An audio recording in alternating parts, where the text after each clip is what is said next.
교회는 기본적으로 하나님께서 구원으로 택하신 백성 전체를 가리키는 말입니다. 그렇다면 교회는 곧 하나님 나라이어야 할 것입니다. 그렇지만 현실은 그렇지 않습니다. 교회는 하나님 나라의 삶을 이 지상에서 세상 사람들에게 보여줄 수 있는 거울과 같은 존재이어야 함에도 불구하고 어떤 때는 세상보다도 부끄러운 모습을 보여줄 때가 있습니다. 그래서 교회가 세상을 걱정해야 하는데 오히려 세상이 교회를 걱정하는 지경에 이르기까지 했습니다. 왜 그렇습니까? 교인들의 신앙이 다 바로 서 있는 것이 아니기 때문입니다. 예수 믿는다고 하며 교회에 나와 앉아 있긴 하지만 생각은 세상에 가 있는 사람들이 있기 때문입니다. 입으로는 신앙 고백을 하는데 삶은 신앙적이기를 깊이 하고 있는 사람들이 있기 때문입니다.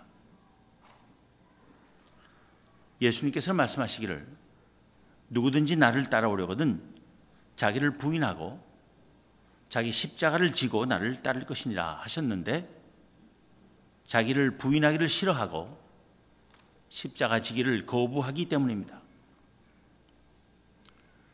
자기를 부인하지 않고 자기 십자가를 지지 않고는 주님을 따를 수 없다는 것이 분명한 주님의 말씀인데도 자기를 부인하지도 않고 자기 십자가를 지지도 않는 사람들이 들어와서 교인 행세를 하고 있으니 교회가 예수 그리스도의 참 제자들의 모습을 보일 수 없는 것은 너무나 당연한 일입니다. 그러니 교회가 하나님 나라의 삶을 보여주는 거울이 될 수 없는 것입니다. 또 자기를 부인하고 자기 십자가를 지고 싶어도 그것이 하루아침에 이루어지는 것이 아닙니다.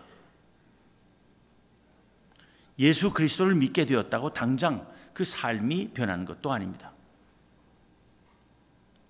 마음 먹기도 힘들지만 마음 먹은 대로 되는 것은 더더욱 힘들 수 있습니다.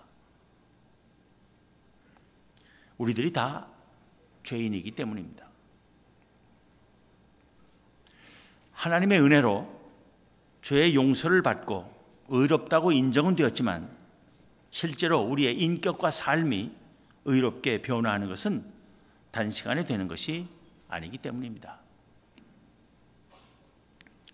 우리는 성도의 삶으로 부르심을 받았지만 아직 성도로 완전히 변하는 것이 아닙니다. 우리는 성도이며 동시에 죄인입니다. 용서받은 죄인이지만 하나님 앞에서는 언제나 죄인일 뿐입니다. 의인이며 동시에 죄인이라는 이중성 또는 양면성이 우리에게 있는 것입니다. 교회는 그래서 의인들의 무리임과 동시에 죄인들의 무리라는 양면성을 안고 있는 것입니다. 이 양면성의 어느 하나도 우리는 부인할 수 없으며 또 소홀히 해서도 안 됩니다. 교회는 하나님의 은혜로 의롭다 하심을 얻고 거룩한 삶으로 부르심을 받은 이들의 무리입니다. 따라서 의롭고 거룩한 삶을 힘써야 합니다. 그러나 교회는 동시에 하나님 앞에 죄인들의 무리임을 잊어서도 안 됩니다. 스스로 의인으로 자처하며 교만하지 말아야 합니다. 죄의 유혹과 악의 공격과 세상의 비방에 언제나 노출되어 있으며 넘어지기 쉬운 존재임을 자각하는 가운데 항상 말씀 위에 바로 서고 기도에 힘쓰며 성령의 인도하심을 구해야 합니다. 그래야 교회가 건강한 신앙 공동체가 될 수 있습니다. 교회가 지닌 양면성은 또 있습니다. 오늘 본문도 교회가 지닌 양면성을 다른 각도에서 보여주고 있습니다. 초기 예루살렘 교회는 성장의 성장을 거듭했습니다. 대제사장과 그 측근들이 마음에 시기가 가득하여 사도들을 잡아다 옥에 가두기도 하며 공회 앞에 끌어다 세우기도 하고 채찍질하며 예수님의 이름으로 말하는 것을 금하기도 했지만 소용이 없었습니다. 사도들은 날마다 성전에 있든지 집에 있든지 예수는 그리스도라고 가르치기와 전도하기를 그치지 않았습니다. 그 결과 교회는 더 커졌습니다. 예수 그리스도의 제자가 더 많아진 것입니다. 그런데 그 때문에 문제가 생겼습니다. 교회가 급성장하다 보니 교인들 한 사람 한 사람의 형편과 사정을 소상하게 파악하고 돌보는데 사도들의 눈과 손이 미치지 못하게 된 것입니다. 그래서 구제를 받아야 할 사람들이 빠짐없이 골고루 구제를 받지 못하는 일이 발생하게 되었습니다. 그 당시 예루살렘 교회 안에는 크게 두 무리의 신자들이 있었습니다. 유대인이긴 하지만 헬라 문명권인 지중해 연안에 흩어져 살다가 조국 땅에 돌아와 살게 된 사람들인 헬라파 유대인들과 팔레스타인에서 태어나서 살며 히브리어나 아람어를 사용하는, 말하자면 본토 유대인들인 히브리파 사람들이었습니다.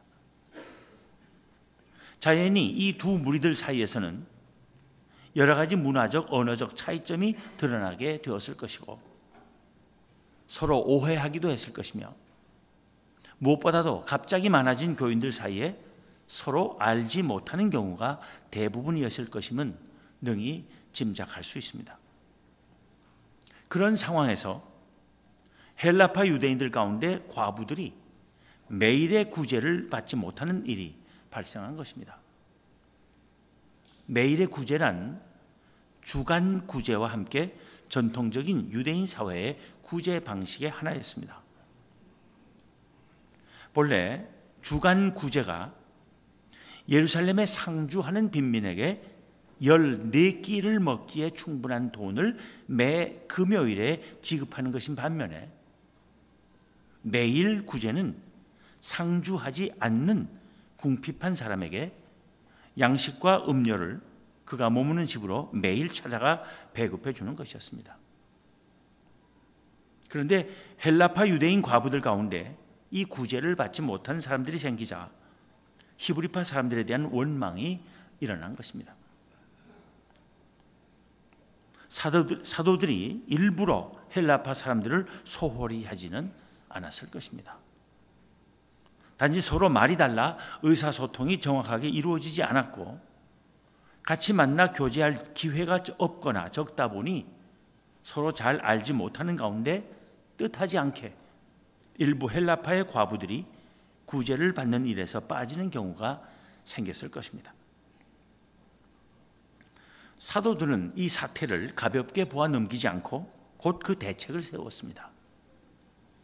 그들은 교인들을 불러 말하기를 사도들이 하나님의 말씀을 제쳐놓고 구제하는 일에만 매달려 있는 것이 마땅하지 않기 때문에 교인들이 그들 가운데서 성령과 지혜가 충만하여 칭찬받는 사람들을 택하여 그들에게 구제하는 일을 맡기고 사도들은 오로지 기도하는 일과 말씀 사역에 힘쓰는 것이 좋겠다고 했습니다.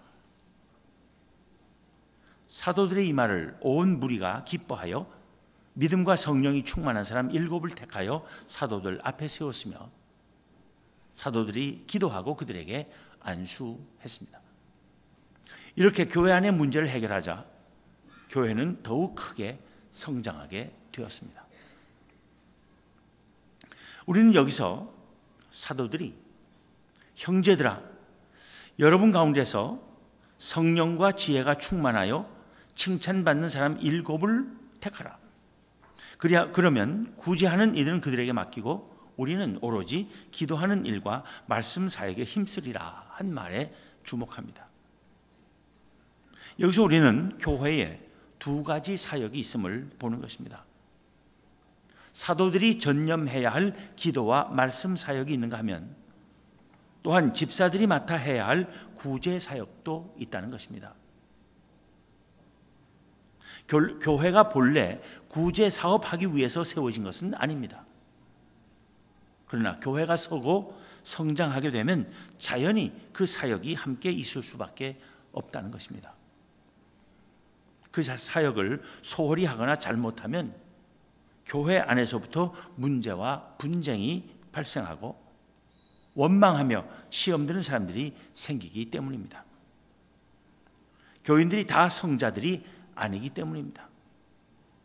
그러다 보면 교회에 대한 오해와 나쁜 소문과 그릇된 인식이 퍼져 나갈 수 있는 것입니다. 교회는 이렇게 말씀과 기도라는 고유하게 영적인 사역과 함께 구제와 같은 봉사 사역이라는 사역의 양면성을 지닐 수밖에 없습니다. 그중 어느 것 하나도 가볍게 여길 수 없는 것입니다. 교회가 이 두 가지 사역을 다 잘해야 성장하는 신앙 공동체가 될 수 있음을 초기 예루살렘 교회가 보여준 것입니다.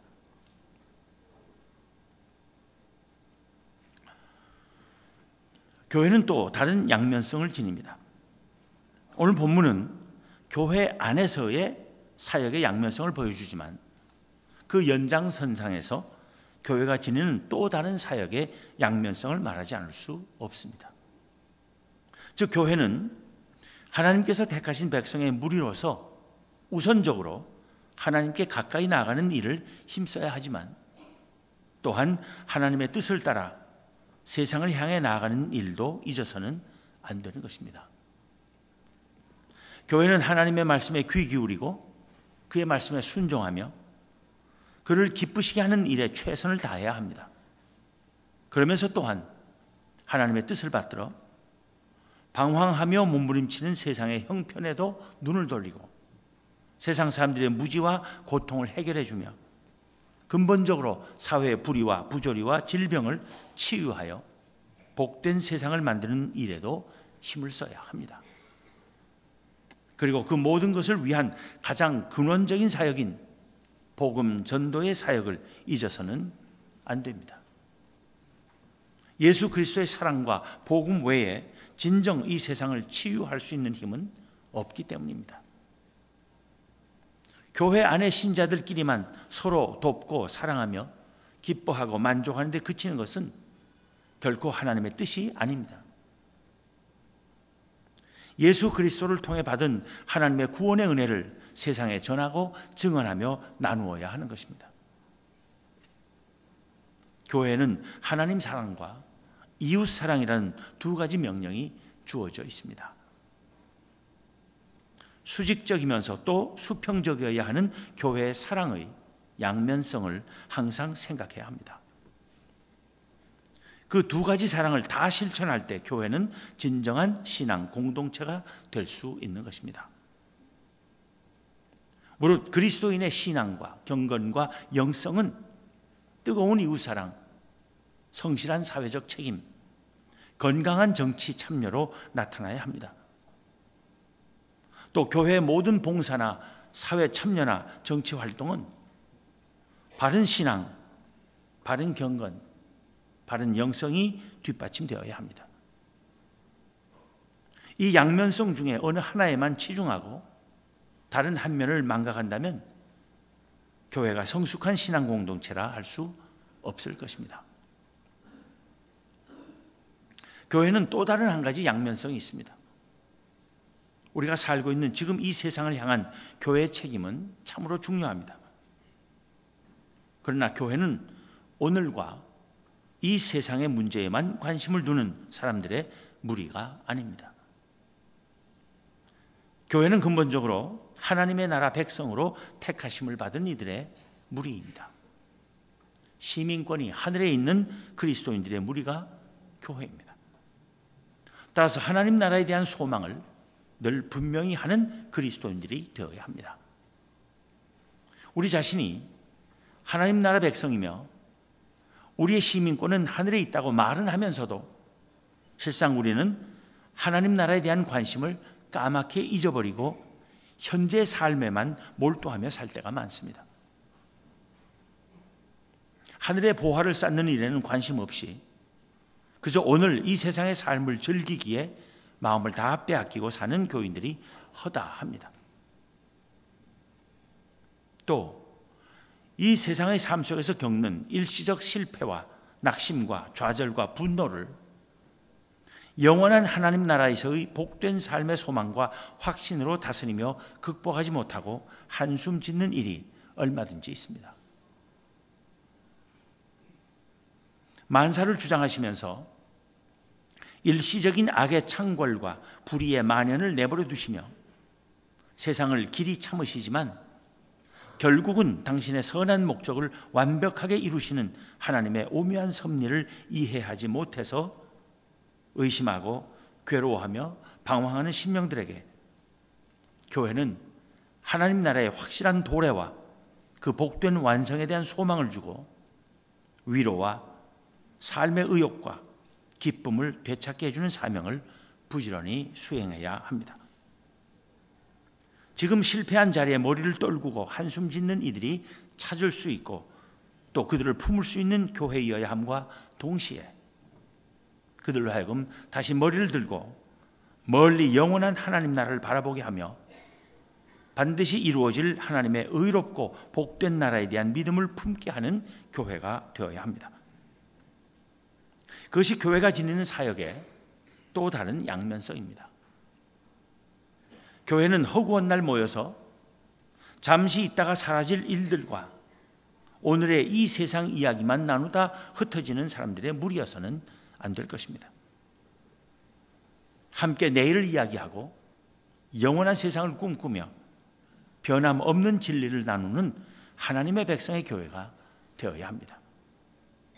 그래야 소망이 있는 신앙 공동체라 할 수 있는 것입니다.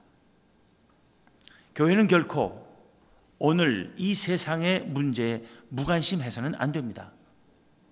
그러나 교회의 궁극적 관심사는 하나님의 나라여야 합니다. 주님의 말씀대로 교회는 먼저 하나님의 나라와 그의 의를 구해야 하며 하나님의 나라와 그의 의라는 관점에서 오늘 우리의 모든 문제를 해결하려 해야 합니다. 그래야 우리가 이방인이 아닌 하나님의 백성으로서의 교회가 되는 것입니다. 오늘 이 세상을 살며 그 문제를 해결하려는 책임감과 영원한 하나님의 나라에 대한 믿음과 소망 가운데 그 나라를 앞당겨 살며 거기에서 모든 문제의 궁극적 해결을 제시해 줄 책임감이라는 교회 사역의 양면성에 대한 의식이 또한 우리 가운데 살아있어야 하는 것입니다. 교회는 오늘 이 세상을 살며 동시에 영원한 하나님 나라를 사는 백성의 무리입니다. 그런 교회가 진정으로 소망이 있는 신앙 공동체인 것입니다. 교회라는 신앙 공동체가 지닌 여러 가지 양면성을 깊이 이해하고 그 모두를 온전히 실천하고자 부단히 노력하는 우리 세문안 교회가 되기를 기원합니다. 기도하겠습니다.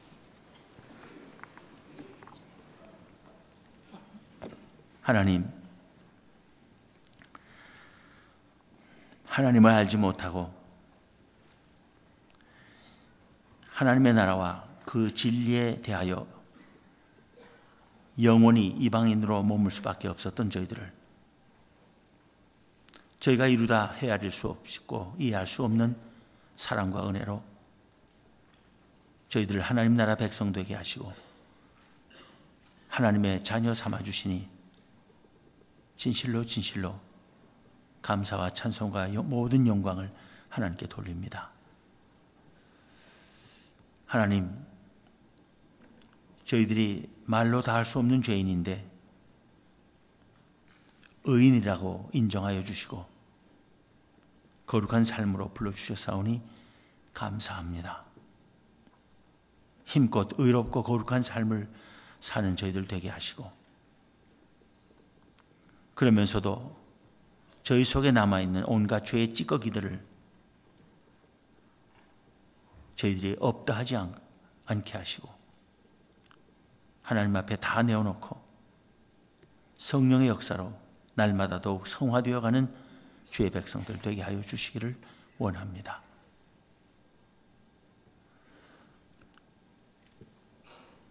시시각각으로 저희에게 문제를 가져오고 어려움과 고통을 안겨주는 이 세상이지만, 그러나 이 세상에 살면서도 영원히 복된 하나님 나라의 삶을 앞당겨 살 수 있도록 하여 주시니 진실로 감사합니다.